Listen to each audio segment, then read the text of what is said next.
Hey everyone, we're going to learn how to play Wandering Towers. Okay, let's learn how to play Wandering Towers. This tutorial exists thanks to Scribble. Welcome to Wandering Towers, a race game for 1 to 6 procrastinating prestidigitators, preparing potions and pressing forth towards the finish line. All of your wizards need to gather at Ravenskeep as quickly as possible in the excitement of learning new spells. They have failed to prepare, and each of their bottles are empty. They cannot show up at Ravenskeep with empty bottles. In a 2 to 6 player game, you'll need to get your team of 5 to 3 wizards to Ravenskeep while filling your 6 to 4 bottles. The first player to complete both tasks triggers the end game. This is Ravenskeep right here, the dark one. Will be the first player. On your turn, you'll have 3 available options. Play a movement card up to 2 actions, cast a spell, and put the tower action. Casting a spell is a free action but requires magic potions. Currently, we only have empty bottles. Action 1, play movement. The most common action you will take on your turn is to play a movement card. Click Play Movement at the top and then click Continue. We need to select a movement card. Each card in our hand will move a tower or a wizard. Some cards will give you the option to move either, and we'll see some of those a little later. We're trying to get each of our wizards into Ravenskeep, and all our standard movements go clockwise. Let's take a closer look at our hand of cards. On the left, we have a card that will move a single wizard 1 space clockwise. This one, this is little wizard. On the right is a card that will move a single wizard 5 spaces clockwise, because there's a 5. Let's play that center card and move the first tower. Click the center card, select first tower, then confirm tower at top. Okay, center card, click this one, confirm tower. Congratulations! We've taken our first action, moving a tower 3 spaces, along with the 3 wizards sitting on top of it. Let's look to see what else it did. We trapped one of our opponent's wizards, and they will be unable to move that wizard into Ravenskeep without freeing it first. Because here you see a 2, so imagine this on top of another one. So there's wizards underneath that are trapped. Let's take a look at our bottles. Whenever a wizard is trapped, magical energy is collected and fills a bottle. It does not matter whose wizard or how many are trapped. You will always fill 1 bottle when trapping wizards. This is a little blue, so we've got it. And most of our turns will take 2 actions. Since we have filled one of our bottles, we can cast a spell, but I don't think it would really benefit us now. Click Play Movement and press Continue. Let's move our only wizard on the leftmost tower as pictured below, so that is standing with more of our wizards. Select the left card, then click on the wizard pictured and click Confirm Wizard. Okay, then moved it over. Each visible spot can have up to 6 wizards standing on it. After selecting a card, if you're ever unable to move a wizard or towel onto a spot, it will be grayed out. You will be unable to select that game piece. You cannot move a tower onto Ravenskeep. We've played both of our actions for this turn. We can cast a spell as a free action, but we'll look at that a little later. Click Pass.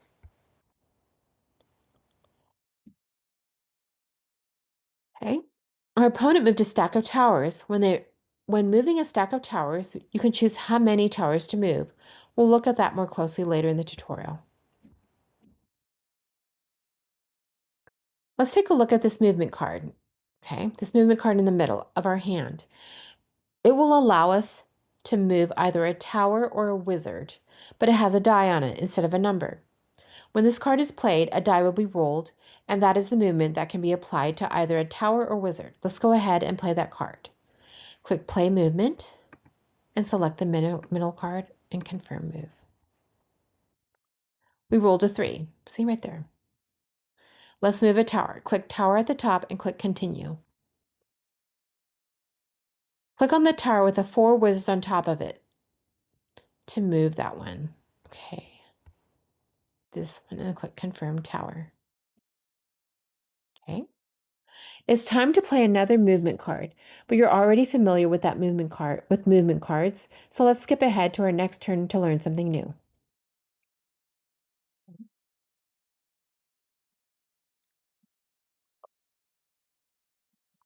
Let's see what's moving. Oh, here we go. None of our wizards are currently visible. See, all the green ones are gone. And we're green. I hope you've been watching the tower movements and have an idea where our wizards are. It's time to look at one of the other options in our turn. Option 2, push a tower. At the start of our turn, if we don't have any movement cards we want to play, we discard our entire hand and push a tower one space. Click push a tower, discard hands, and connect, and continue. There are only 3 towers available, and one of them is very tall, 7 tiers. The number at the bottom of the tower lets you know how tall it is. Let's break up that a little to see if we can free some of our wizards. Click that tower and select continue. So this tower is very tall, and continue, okay? Were you watching the tower get stacked? Do you have an idea where our wizards might be? At the top, we are prompted to select the number of tiers we want to move. Click the 1 just above. Oops. Sorry, it went automatically.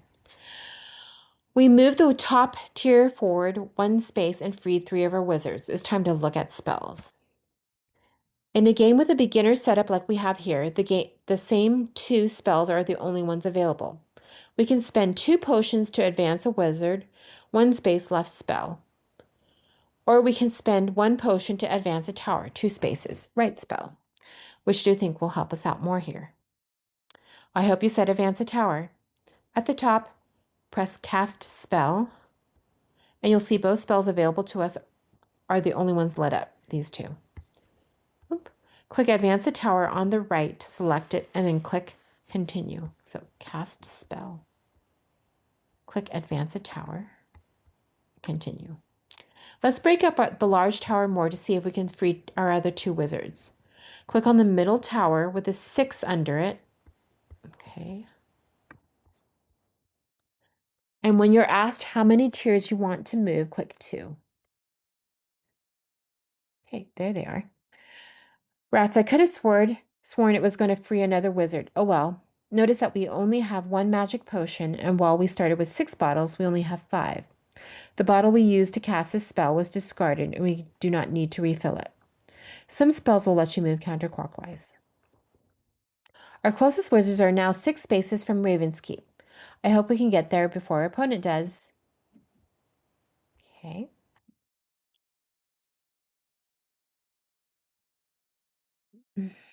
Okay.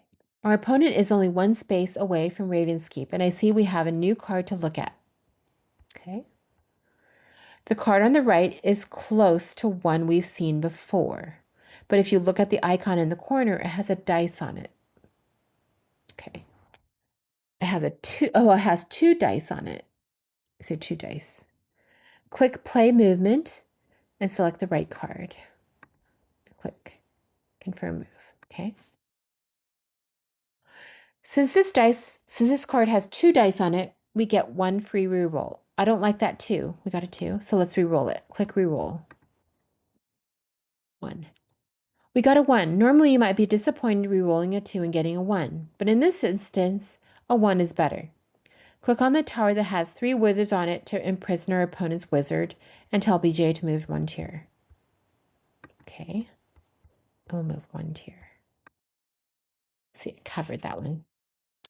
We're almost done with this tutorial. Let's get our first wizard to Ravenskeep by moving one of our wizards 5 spaces. This step didn't work correctly in the tutorial, so just click continue and I'll move the wizard for you. I'm a little sleepy doing this tutorial. Okay. Did I forget to mention that the finish line for this race is always moving? So you see I moved over here. When we placed our first wizard in Ravenskeep, it moved to the spot pictured below.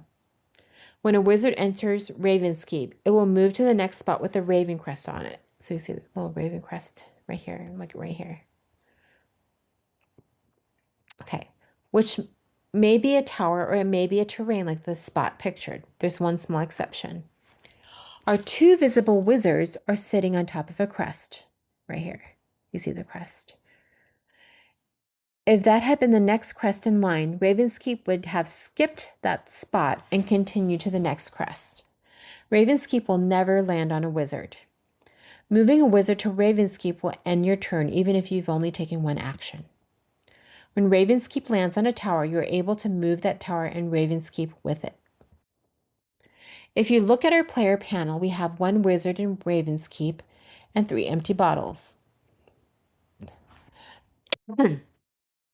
As I mentioned earlier, the endgame is triggered when a player gets all of their wizards to Ravenskeep and has filled all of their bottles.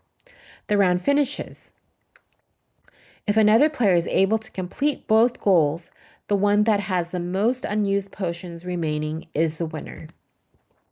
If only one player was able to complete both goals, they are the winner. Before we finish the tutorial, let's look at how the solo game changes and what options we have when starting a table. In a solo game, you'll have 12 wizards, and you need to get all of them into Ravenskeep before running out of cards. With this implementation, if you don't complete it in 30 cards, you'll automatically lose. When setting up a solo game, you can choose to play with spells or without. If you choose to disable the spells, you will not have any bottles to fill. If you choose to play with spells, you can have BGA choose 3 random spells for you, or you can decide to pick them yourself. If you play with spells, you will need to fill 6 bottles and get your 12 wizards to Ravenskeep and 30 cards to win. When you create a multiplayer table, you have several options regarding spells: beginner, random, all, and manual.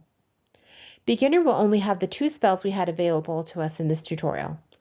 If you select random, you'll be able to have BGA select up to 6 spells. Manual will let you choose which spells you want. Thank you for playing this tutorial for Wandering Towers.